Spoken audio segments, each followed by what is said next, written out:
Hello and welcome back to my YouTube family. तो चलिए हम लोग स्टार्ट करते हैं वीकली एनालिसिस। तो जैसा कि आप लोग को स्क्रीन पे दिख रहा है, वर्ल्ड मार्केट निगेटिव में था, जिसके कारण इंडियन मार्केट भी आज भी निगेटिव में था। तो चलिए हम लोग स्टार्ट करते हैं, निफ्टी 50 से स्टार्ट करते हैं। तो निफ्टी 50 में मेरा क्या पॉइंट ऑफ व्यू है तो मैं आप लोग को पूरा डिटेल में बताऊंगा। तो जैसा कि आप लोग को चार्ट में दिख रहा है, मैं आप लोग को ऑलरेडी पहले भी बता चुका था कि कभी भी अगर मार्केट अगर एक ही रेंज में अगर मूव करता है तो उसका मतलब ये नहीं कि मार्केट में डाउनफॉल आ सकता है। तो यहाँ पे जैसा कि आप लोग को स्क्रीन पे दिख रहा है, कहीं ना कहीं निफ्टी यहाँ पे सपोर्ट लेने का ट्राई कर रहा है। तो जैसा कि आप लोग यहाँ पे दिख रहा है, तो हम लोग क्या करेंगे, ये निफ्टी का बहुत ही क्रूशियल लेवल है, ये सपोर्ट लेवल है एंड ये रेजिस्टेंस लेवल है। ये रेजिस्टेंस की तरह एक्ट कर रहा है एंड ये सपोर्ट की तरह एक्ट कर रहा है। तो अब क्या नेक्स्ट मूव है निफ्टी 50 का, तो हम लोग को जैसा कि यहाँ पे पता है, कभी भी अगर इसका अगर ब्रेकआउट होता है अप साइड, ये वाला जो 1500 700 के ऊपर अगर निफ्टी का अगर ब्रेकआउट होता है, उसके बाद रिटेस्ट करने के लिए अप जाता है, तब फिर हम लोग निफ्टी में लॉन्ग हो सकते हैं एंड लॉन्ग भी हो सकते हैं एंड हम लोग 16,000 तक भी जाते हुए देख सकते हैं। क्यों जाते हुए देख सकते हैं, मैं आप लोग को एक एग्जांपल के थ्रू बताता हूँ। तो एक एग्जांपल है, अगर कोई भी लेबर है, सपोज दैट एक लेबर है, उसके लिए एक पिलर है। तो ये पिलर का क्या काम है कि अगर वो लेबर अगर बार बार अगर इस पिलर पे अगर हिट कर रहा है, बार बार इस पे स्टोन पे हिट कर रहा है, तो उसका ज़्यादा प्रोबेबिलिटी है कि ये स्टोन को ब्रेक कर देगा। तो इसी तरह कहीं ना कहीं मार्केट क्या कर रही है, निफ्टी बार बार एक ही रेजिस्टेंस को बार बार हिट कर रही है। तो जैसा कि आप लोग को यहाँ पे स्क्रीन पे दिख रहा है, एक बार हिट की, सेकेंड बार हिट की, अगेन थर्ड बार हिट की एंड अगेन अगर फोर्थ टाइम आती है तो हम लोग 16,000 तक भी आते हुए देख सकते हैं निफ्टी को। तो ऐसा मेरा प्रोबेबिलिटी है।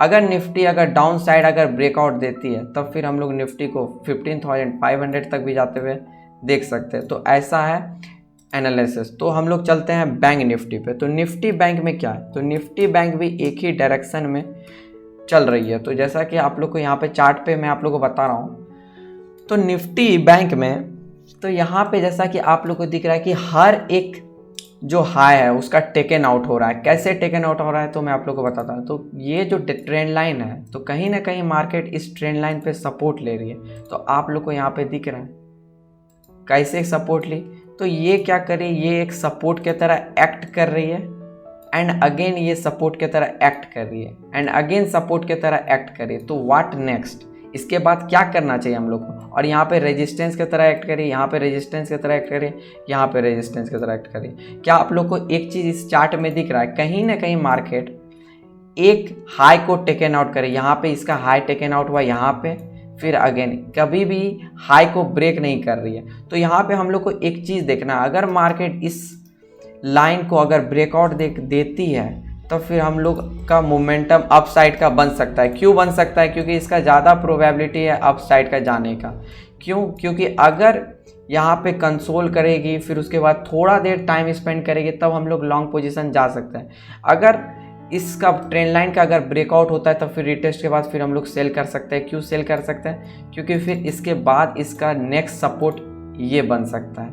तो जैसा कि आप लोग को भी चार्ट पे दिख रहा है, तो थोड़ा सा ड्राइंग गंदा हो गया तो आप लोग इसी तरह समझ सकते हैं। तो अगेन हम लोग स्टॉक पे चलते हैं, पर्टिकुलर रोजरी बायोटेक। तो रोजरी बायोटेक में भी मुझे एक अच्छा अपॉर्चुनिटी दिख रहा है, तो आप लोग को भी मैं बता रहा हूँ। तो यहाँ पे रोजरी बायोटेक में क्या हो रहा है कि बहुत दिन से एक ही डायरेक्शन में जो बेरिश बुलिश फ्लैग पैटर्न बन रहा है, तो इस पैटर्न का अगर ब्रेकआउट देती है मार्केट, तब अच्छा खासा 10 to 11% भी हम लोग रोजरी बायोटेक को जाते हुए देख सकते हैं। तो जैसा कि आप लोग को यहाँ स्क्रीन पे दिख रहा है, तो ऐसा पैटर्न का ज़्यादा प्रोबेबिलिटी है, क्योंकि आज भी मार्केट कहीं ना कहीं यहाँ पे दिख रहा है बायर्स लोग का इंटरेस्ट। तो हम लोग यहाँ पे क्या करेंगे, तो हम लोग को यही करना है, कभी भी अगर 1200 का राउंड लेवल ब्रेक करती है मार्केट, क्योंकि 1200 राउंड लेवल भी बनने वाला, 1200 का अगर लेवल ब्रेक करती है, तो फिर हम लोग को कुछ भी नहीं करना है, यहाँ पे ट्रेंड लाइन का ब्रेकआउट होने देना है। फिर रिटेस्ट करेगा तो फिर हम लोग यहाँ पे ट्रेड लेंगे एंड 10 to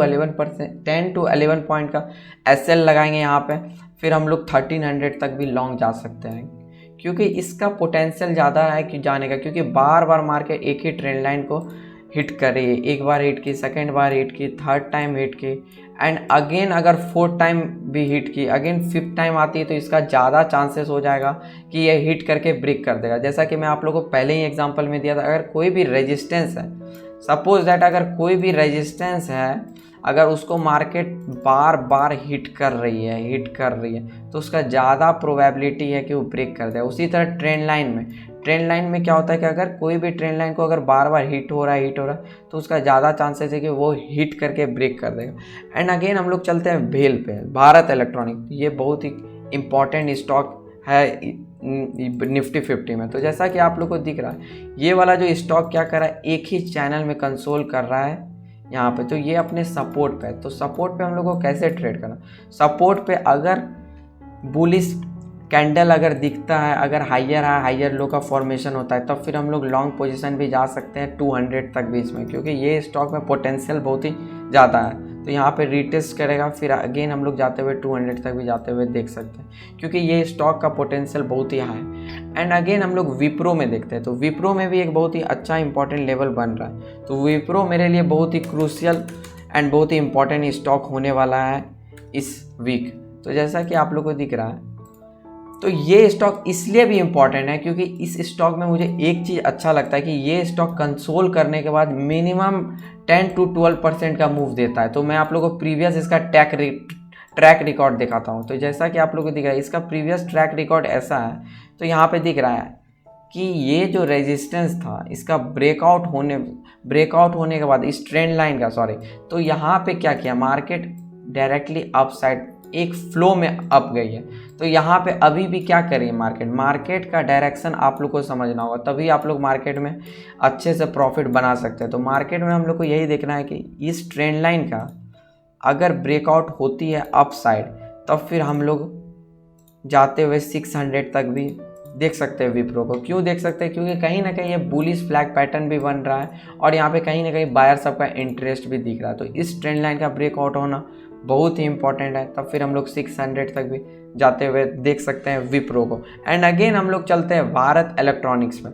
तो भारत इलेक्ट्रॉनिक्स में नहीं, भारतीय एयरटेल पे। तो एयरटेल कंपनी में आज बहुत ही क्रूशियल इंपॉर्टेंट थिंग्स बना है जो मैं आप लोग को बताने वाला हूँ। तो भारतीय एयरटेल में, तो यहाँ पे जैसा कि दिख रहा है, भारतीय एयरटेल में इसलिए भी इम्पॉर्टेंट स्टॉक है क्योंकि ये बहुत दिन से, अगर आप इसका डेली वाला अगर मैं खोल के देखता हूँ, डेली वाला कैंडल, तो कहीं ना कहीं मार्केट बहुत दिन से with in I think 1 month 2 month से कहीं ना कहीं एक ही डायरेक्शन में कंसोल करा। तो ये लेवल बहुत ही इंपॉर्टेंट बन गया और इसको मार्केट कहीं ना कहीं ब्रेक भी नहीं कर रही है और होल्ड कर रही है। जैसा कि आप लोग को दिख रहा है, इस सपोर्ट को मार्केट रिस्पेक्ट कर रहा है। तो चलते हैं हम लोग अपने 13 मिनट्स कैंडल पे। तो 13 मिनट्स कैंडल पे हम लोग को कब बाय करना है, शॉर्टर टाइम फ्रेम पे जाके। तो शॉर्टर टाइम फ्रेम पे जाकर के तब बाय करना है, कभी भी अगर इस ट्रेंड लाइन का, जैसा कि आप लोग को स्क्रीन पे दिख रहा है, इस ट्रेंड लाइन का ब्रेकआउट हो चुका है। तो इस ट्रेंड लाइन का यहाँ पे जैसा कि दिख रहा है, ब्रेकआउट होने के बाद यहाँ पे फिर ट्राई किया, नहीं किया, फिर यहाँ पे ट्राई किया, नहीं किया, फिर यहाँ पे ट्राई किया, नहीं, फिर अगेन ब्रेकआउट होने के बाद फिर नीचे रिटेस्ट के जाने के बाद फिर अपसाइड का मोमेंटम। अब हम लोग को कब इस पे बाइंग का अपॉर्चुनिटी देखना है, तो बाइंग का अपॉर्चुनिटी कब देखना है मैं आप लोग को ये बताता हूँ। कभी भी ये वाला स्टॉक, क्योंकि पोटेंशियल बहुत ही ज़्यादा है स्टॉक में, अगर नीचे कंसोल करता है तो मैं खुद भी इस पे पोजीशन लोड करूँगा एंड मैं लॉन्ग रन में इसको 564 एंड 565 तक भी जाते हुए 10 to 11% तक भी जाते हुए देख सकता हूँ। अगर आप लोग को मेरे एनालिसिस से कुछ भी लर्निंग मिला तो इस चैनल को सब्सक्राइब कर सकते हैं एंड मुझे भी सपोर्ट कर सकते हैं। एंड अगर आप लोग के पास भी कोई भी पर्टिकुलर स्टॉक है, अगर आप लोग को भी कुछ नहीं समझ में आ रहा है तो आप मुझे कमेंट कर सकते हैं। Thank you for watching this video. Thank you.